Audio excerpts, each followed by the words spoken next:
Hello बच्चों, कैसे हो आप सब लोग। तो कल हमने डिस्कस किया था विस्तारित रूप से छोटी आंत और बड़ी आंत के बारे में। तो आज हम डिस्कस करने वाले हैं छोटी आंत, बड़ी आंत और उसके बाद हमने मल द्वार यानी लगभग हमने कल पाचन तंत्र को कम्प्लीटली स्टडी कर चुके थे। तो बच्चों प्लीज़ सभी वीडियोज़ को ध्यान से देखिएगा। 3 वीडियोज़ मैं आपको दे चुका हूँ, ध्यान से देखिएगा और उम्मीद करता हूँ आप सबको पाचन तंत्र अच्छे से समझ में आया होगा। तो आज हम एक नए सिस्टम को डिस्कस करेंगे, वो है आपका श्वसन तंत्र। श्वसन व श्वसन तंत्र, इसको हम विस्तारित रूप से इस लेक्चर में डिस्कस करने जा रहे हैं। ये टॉपिक डिस्कस करें उससे पहले शुरू से मैंने आपको एक चीज़ बताई है कि हमारा जो शरीर है बच्चों, वो अलग अलग तंत्र से बनकर बना हुआ है। श्वसन तंत्र, पाचन तंत्र, जनन तंत्र, तंत्रिका तंत्र, ठीक है, रक्त परिसंचरण तंत्र, ये सभी तंत्र मिलकर हमारे शरीर का निर्माण करते हैं। तो आज हम डिस्कस करने जा रहे हैं श्वसन एवं श्वसन तंत्र। जैसा कि आप सबको पता है कि हमारे शरीर के सुचारू रूप से चलने के लिए हमारे शरीर को ऊर्जा की ज़रूरत होती है और ये ऊर्जा एटीपी के रूप में हमारे शरीर में संचित होती है, जिसे हम बोलते हैं एडिनोसिन ट्राइफॉस्फेट, ठीक है। लेकिन ये ऊर्जा मिलती कहाँ से बच्चों? कभी आपने सोचा कि ये जो ऊर्जा हमें मिलती है वो कहाँ से मिलती है?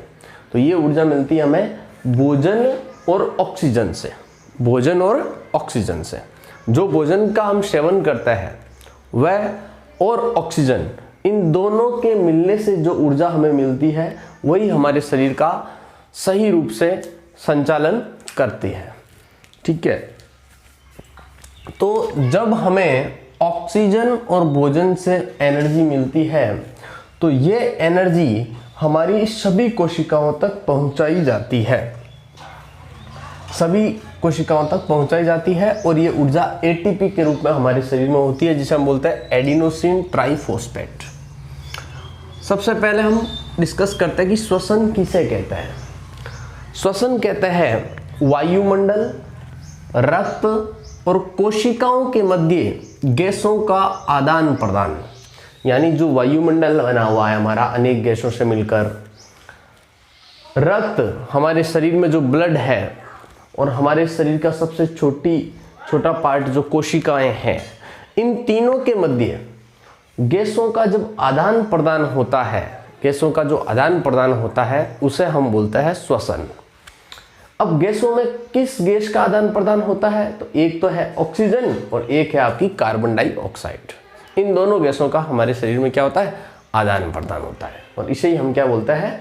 श्वसन कहते हैं। तो श्वसन समझ में आया कि वायुमंडल, रक्त और कोशिकाओं के मध्य गैसों का आदान प्रदान श्वसन कहलाता है, ठीक है। अब हम पढ़ते हैं आगे श्वसन तंत्र को, ठीक है जी। देखिएगा श्वसन तंत्र, श्वसन तंत्र को मैंने 3 भागों में बांट रखा है यहाँ पे। एक होता है ऊपरी भाग, एक होता है निचला भाग और एक होता है मांसपेशियां। आज का जो वीडियो लेक्चर है इसमें हम विस्तार से डिस्कस करेंगे ऊपरी भाग को, श्वसन तंत्र के ऊपरी भाग को। कौन होता है? देखो श्वसन तंत्र के ऊपरी भाग में कौन कौन सी चीजें आएगी। सबसे पहले आती है नासिका। जैसे कि आप सबको पता है नासिका जो होती है वो एक जोड़ी नासिका या नासा द्वार हमारे शरीर में पाया जाता है, एक इधर वाला हिस्सा और दूसरा इधर वाला, तो ये हो गया एक जोड़ी। और इसके बीच में एक पतली झिल्ली होती है जो इसको सेपरेट करती है दोनों भागों को। हमारे इसके अलावा हमारे जो नासिका होती है उसके अंदर महीन बाल होते हैं, यानी छोटे छोटे बाल होते हैं, जिसका कार्य क्या होता है मैं आपको बताता हूँ कि जब ऑक्सीजन हमारे नाक से हमारे शरीर में प्रवेश करती है तो उसके साथ में कई बार बहुत छोटे छोटे कण भी होते हैं। वो कण हमारे शरीर को क्षति पहुंचा सकते हैं। इसलिए क्या होता है, जैसे ही शुद्ध ऑक्सीजन ना जाकर उसके साथ में जब कण हमारे साथ में प्रवेश कर जाते हैं तो जैसे ही वो हमारी नासिका में पहुंचते हैं, नासिका अचानक से श्लेष्मा स्रावित कर देता है। श्लेष्मा मतलब एक गाढ़ा चिपचिपा तरल पदार्थ होता है और वो तरल पदार्थ जब स्रावित होता है, स्रावित होता है, तो जो कण होते हैं वो कण इन बालों के बीच में चिपक जाता है, इन छोटे छोटे बालों के बीच में वहीं पर चिपक जाता है और ऑक्सीजन जो होती है वो डायरेक्ट हमारे शरीर में प्रवेश कर जाती है। तो इसलिए इन महीन बालों की और यहाँ पर श्लेष्मा की बहुत ज़्यादा महत्वपूर्ण वैल्यूज होती है।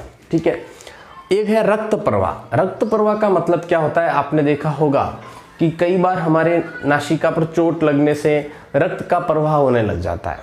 क्योंकि होता क्या है, ये जो भित्ति होती है, हमारे बीच की भित्ति होती है, इसके पास में इसके अंदर रक्त वाहिनियाँ होती है जिसके अंदर रक्त प्रवाहित होता है।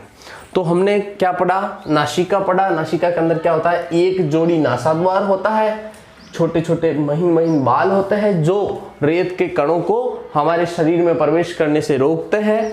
रक्त प्रवाह, जो हमारी भित्तियां होती है उसमें रक्त वाहिनियां होती है जिनके अंदर रक्त प्रवाहित होता है। और उसके अलावा हमने पढ़ा श्लेष्मा। श्लेष्मा जो होता है वो जो हमारे रेत के कणों को रोकने का कार्य करता है, जिसे मैंने कहा आपको एक चिपचिपा पदार्थ होता है, इसे इंग्लिश में बोला जाता है म्यूकस। ठीक है जी। अब हम नेक्स्ट ऊपरी भाग का जो पॉइंट है वो क्या है, देखिएगा। पहला था नासिका, नासिका हमने पढ़ लिया अच्छे से। सेकंड है हमारा मुख। मुख जो होता है, आपने बहुत बार देखा होगा कि हमें सर्दी जुकाम लग जाती है, और सर्दी जुकाम जब लग जाती है हमें, तो हम क्या करते हैं, नासिका से श्वास लेने की बजाय उस समय, क्योंकि एक हमारा मजबूरी होता है कि हमें नाक से श्वास आता नहीं है, और उस कंडीशन में हम रिप्लेसमेंट के रूप में मुख से श्वास लेते हैं, क्योंकि व्यक्ति श्वास लिए बगैर जी नहीं सकता। तो इसलिए उस समय वो मुख का प्रयोग करता है श्वास लेने के लिए। तो बच्चों, नासिका और मुख दोनों के द्वारा ही श्वास लिया जा सकता है, लेकिन हमें मुख से श्वास नहीं लेना चाहिए जब तक हम नासिका से आसानी से श्वास ले पा रहे हैं। क्योंकि जब आप मुख से श्वास लेंगे तो वहाँ पर आपको देखो, क्योंकि मुख के अंदर महीन बाल नहीं होते हैं, जिससे होगा क्या, रेत के कण जो होंगे वो डायरेक्ट आपकी बॉडी के अंदर प्रवेश कर जाएंगे और आपके फेफड़े वगैरह उससे क्षति हो सकते हैं। ठीक है, तो हमें मुख से श्वास नहीं लेना चाहिए, लेकिन ये ऊपरी भाग है श्वसन का, इसलिए यहाँ पर ऐड किया हुआ है मुख। फिर पढ़ते हैं ग्रसनी। देखिएगा, आप लोगों को मैंने कल एक डायग्राम बताया था, ये जैसे मुख है आपका, आप सबको दिखाई दे रहा होगा उम्मीद करता हूँ, और ये है आपका नासिका वाला पार्ट। जैसे इसको मैं बना देता हूँ नासिका वाला, ऐसे ये नासिका वाला। हम पढ़ रहे हैं ग्रसनी, ठीक है। और इसके नीचे मैंने बताया था कि कटोरी नुमा भाग होता है इस प्रकार से नीचे की तरफ ऐसे, और उसके नीचे होती है ग्रास नली। ग्रास नली का मतलब यहाँ पर दो पाइप्स निकलती है अलग अलग, जो एक तो निकलती है आपके श्वसन और एक होती है भोजन नलिका। एक नलिका को बोलते हैं श्वसन नलिका और एक को बोलते हैं भोजन नलिका, दो होती है। ठीक है, तो यहाँ पर हम पढ़ रहे हैं ग्रसनी। ग्रसनी यहाँ पर 3 प्रकार की होती है। कितने प्रकार की होती है, ये हमने पाचन में भी पढ़ा था, ठीक है, और यहाँ पर भी पढ़ रहा है। ग्रसनी होती है 3 प्रकार की। देखिएगा कैसे होती है। ये मुख है आपका, मुख में भी इस ग्रसनी का ये भाग खुला हुआ है, तो इसे हम कहेंगे मुख ग्रसनी। क्या कहेंगे, मुख ग्रसनी। और नासिका से भी जब नीचे की तरफ आगे उतरेंगे तो यहाँ पर भी ग्रसनी से कनेक्शन है, तो इसे कहेंगे हम नासा ग्रसनी। और इसके आगे कंठ वाला भाग है, कंठ वाले भाग में भी है, तो इसलिए इसे बोला जाता है कंठ ग्रसनी। तो ग्रसनी कितने प्रकार की होती है, 3 प्रकार की, नासा ग्रसनी, मुख ग्रसनी और कंठ ग्रसनी।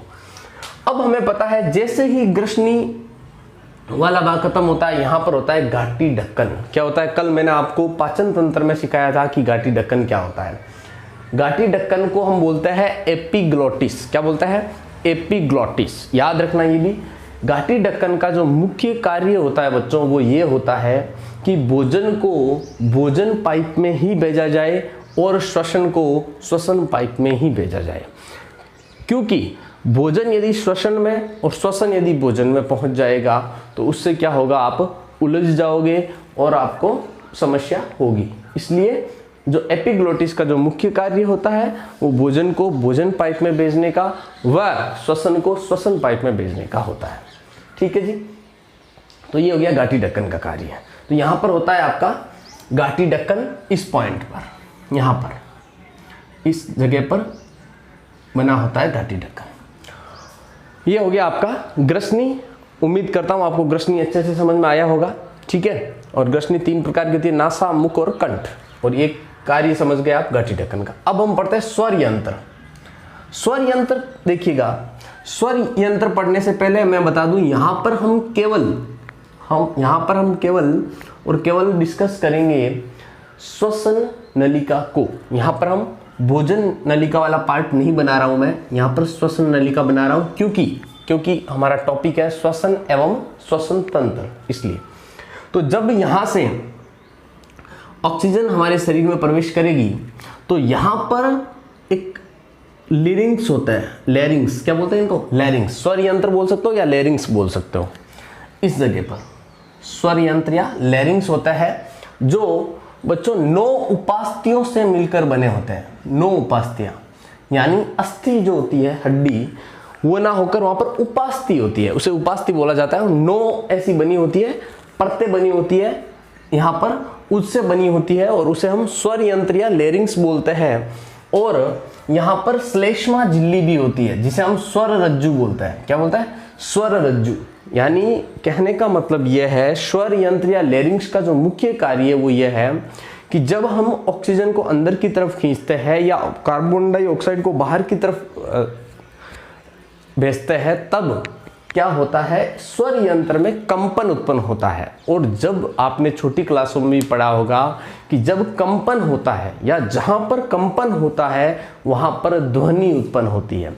जैसे ही स्वर यंत्र में कंपन उत्पन्न होगा वहां पर ध्वनि उत्पन्न होगी और वह ध्वनि हमारे कानों तक पहुंचती है। तो ध्वनि की उत्पत्ति भी यहीं से होती है। तो आज हमने डिस्कस किया श्वसन एवं श्वसन तंत्र, और उसका पॉइंट डिस्कस किया हमने ऊपरी भाग। आज हमने जो डिस्कस किया है वो सिर्फ और सिर्फ कौन सा भाग डिस्कस किया, ऊपरी भाग। इसके अगले लेक्चर में हम पढ़ेंगे निचला भाग, और फिर मांसपेशियों के बारे में भी हम जानकारी हासिल करेंगे। वैसे आप सबको पता है कि आज सुबह से मौसम थोड़ा ख़राब है, बारिश हो रही है, तो मैंने सोचा बच्चों के साथ में कुछ ना कुछ छोटा कंटेंट ही दे, लेकिन ज़रूर आपको दें, और इसलिए मैंने आज आपकी छोटी सी एक क्लास आपको दी है। उम्मीद करता हूँ सबको अच्छा लगा होगा, और यदि वीडियो अच्छा लगे तो दोस्तों के साथ शेयर ज़रूर करें, और ज़्यादा से ज़्यादा लोगों के साथ शेयर करें, ताकि सभी घर पर बैठकर अपनी स्टडी को सुचारू रूप से कर सकें। धन्यवाद। फिर मिलता है अगला लेक्चर।